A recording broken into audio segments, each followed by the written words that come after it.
Hi everyone, I'm Zhigang and welcome to my live stream. Today we'll be reading and discussing the latest news from CGTN, bring you key global updates and important headlines.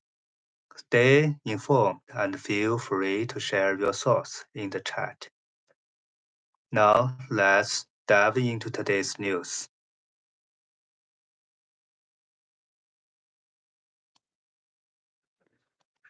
Okay, the first article. South Korea's court holds fifth hearing of Yoon's impeachment trial with Yoon president.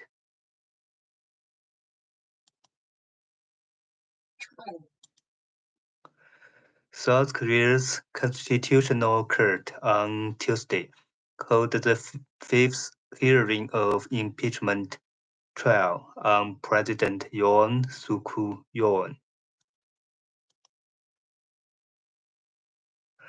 President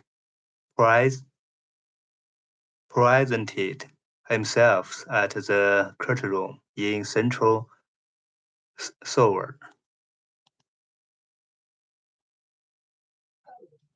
at about 2 p.m. local time. After attending the third and fourth hearing last month, during the fifth hearing, Yoon said that nothing really happened on the night of December 3 last year, when he declared an emergency martial law, denying allegations that he ordered martial law troops to drag lawmakers out of the hall of the National Assembly that revoked the martial law hours later. Throughout the midnight hours, military helicopters landed at the National Assembly and hundreds of armed special forces troops broke into the parliamentary building, TV footage showed.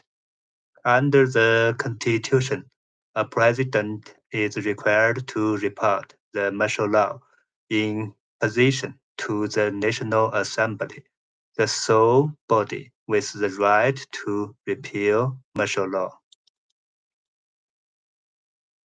Yuan claimed that he intended to appeal to people in the form of martial law and lift it when the parliament voted against it, but he noted that such intention was shared only with former Defense Minister Kim Yong-hoi, not with other cabinet members.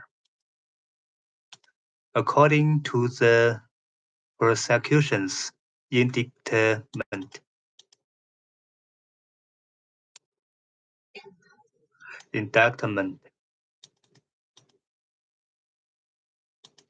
Yuan urged military commanders over phone to push martial law troops into the parliamentary chamber, where the lawmakers gathered to lift the martial law by firing guns and using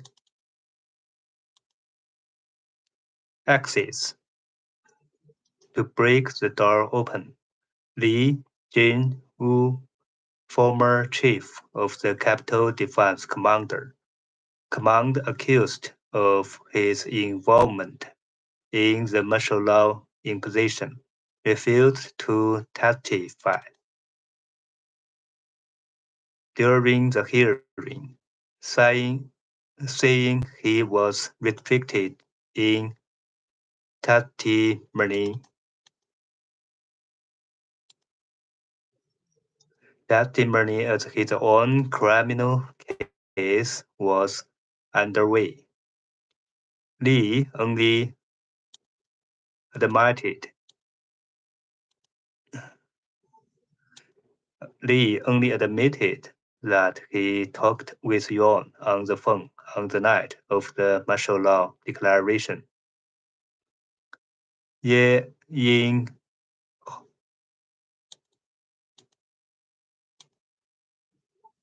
Ye Yinghao former head of the Defense Counterintelligence Command, also refused to testify that he had received orders from the former defense minister to arrest and detain politicians, including chiefs of the ruling People Power Party and the main opposition Democratic Party, officially confirming Yuan's direct order to arrest the politicians.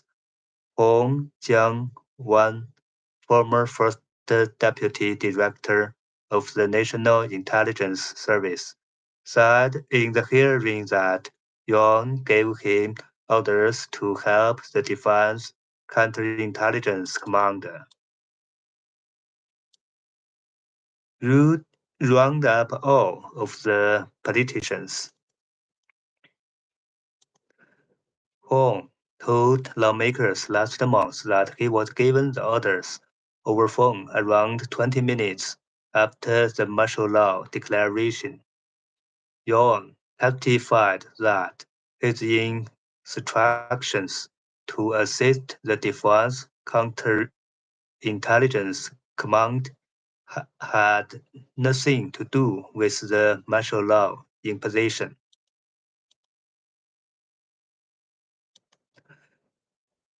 Next hearings were scheduled to be held on February 6, 11, and 13.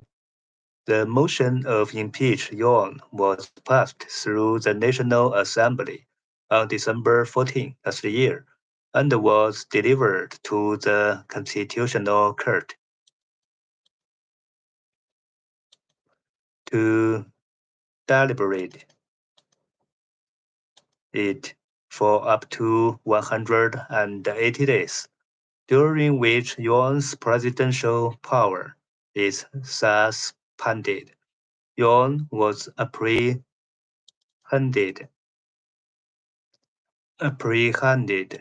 in the president office on January 15, becoming the country's first sitting president to be arrested. Yuan, who was named as a suspected ringleader of insurrection, was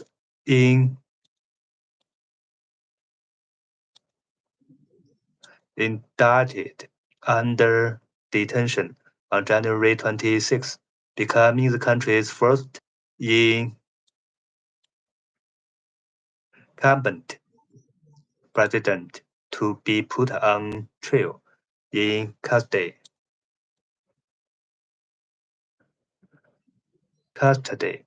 The South Korea president was accused of conspiring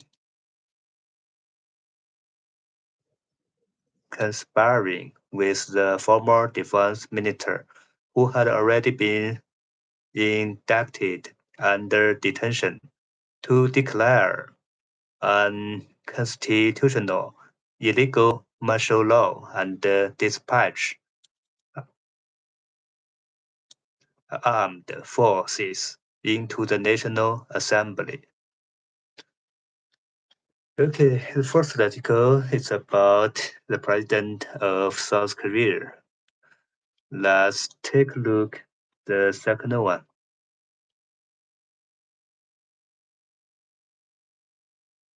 Oh, it's about wait a moment. It's about Trump. Oh, and Israel. The title is Trump proposed U.S. takeover of Gaza Strip during Netanyahu's visit. States will take ownership and redevelop it after Palestinians are relocated elsewhere.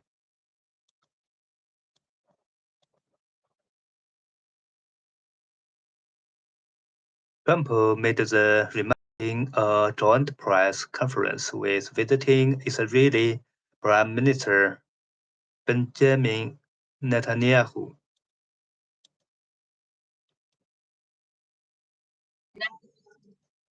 Netanyahu. Benjamin Netanyahu, without providing details about how to conduct a resettlement procedure. The U.S. will take over the Gaza Strip, and we will do a job with it too, he said. We're going to develop it, create thousands and thousands of jobs, and it will be something that the entire Middle East can be very proud of. The place could become the home to the world people, he added. The president said that he plans to visit Israel and possibly make a trip to Gaza. The announcement followed Trump's proposal earlier on Tuesday for the permanent resettlement of Palestinians from Gaza to neighboring countries, calling the in enclave where the first phase of the Israel-Hamas ceasefire is in effect. A demolition site. Trump touted the narrow strip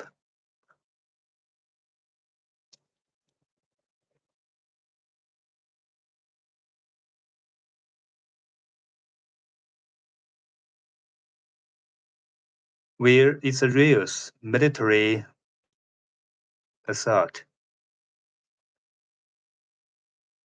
in response to Hamas cross-border attack on October 7, 2023, has leveled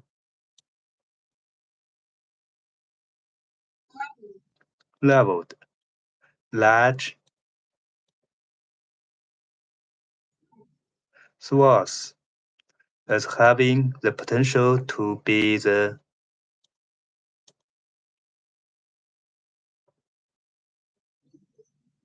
Riviera of the Middle East.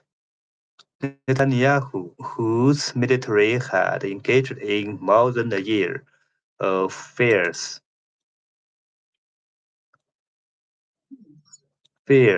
fighting with Hamas military in Gaza, said Trump was thinking outside the box with fresh ideas and was showing willingness to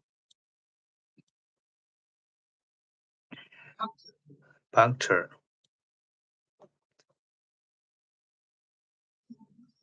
conventional thinking. Trump said Washington will ask other neighboring countries to take in Palestinians displaced from Gaza. Since January 25, he has repeatedly asked Egypt and Jordan to do so. They and other Arab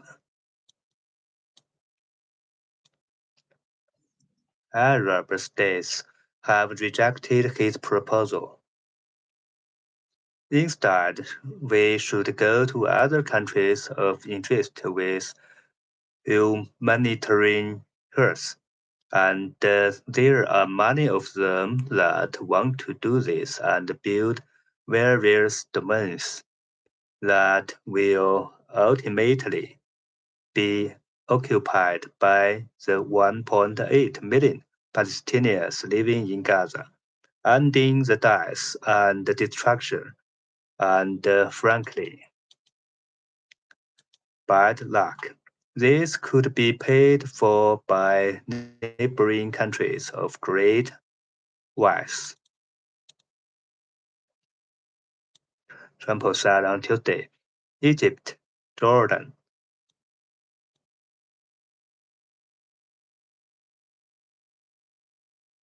Saudi Arabia, the United Arab Arab,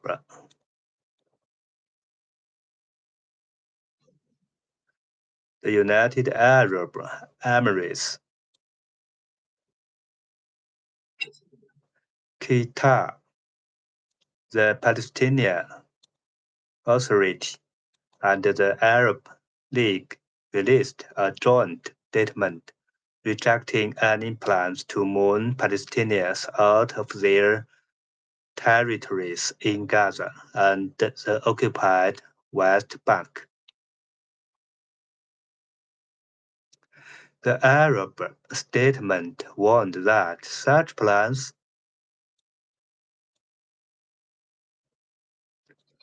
threaten the region's stability, risk expanding the conflict, and undermine prospects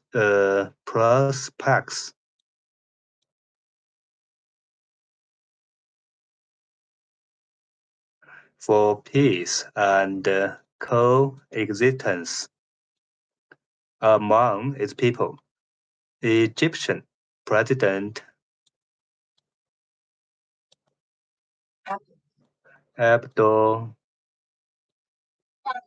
Fattah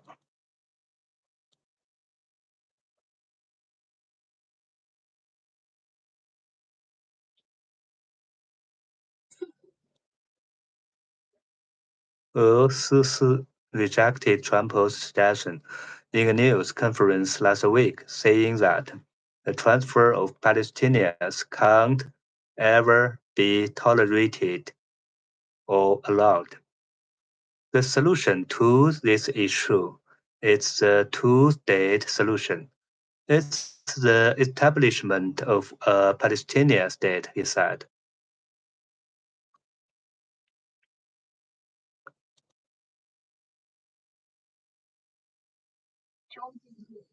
Jordanian Foreign Minister Ayman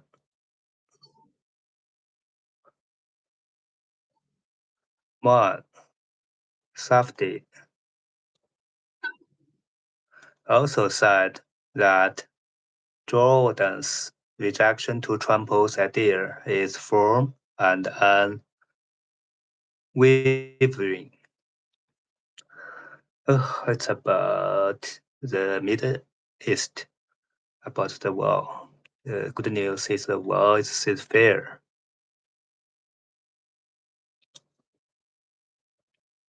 Let's take a look at the third one. I have finished. China, no China.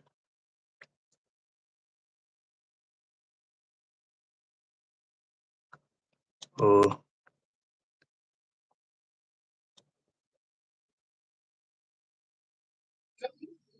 Zelensky signed laws on the extension of martial law and mobilization in Ukraine from February 8 to May 9, 2025. The Verkhovna Rada website says.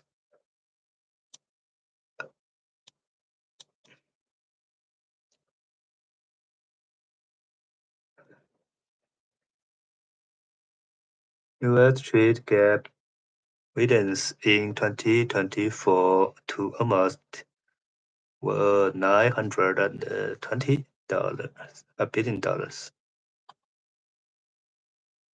China Cooperation Document. Xi signs order to promulgate. China panic buying cause drug shortage in Japan amid flu outbreak.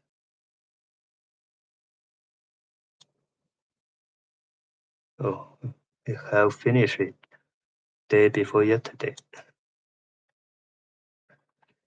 Okay, that's all. That's a wrap for today's news live stream. I appreciate each and every one of you for watching and engaging. If you enjoy this stream, don't forget to like, follow, and stay tuned for more content.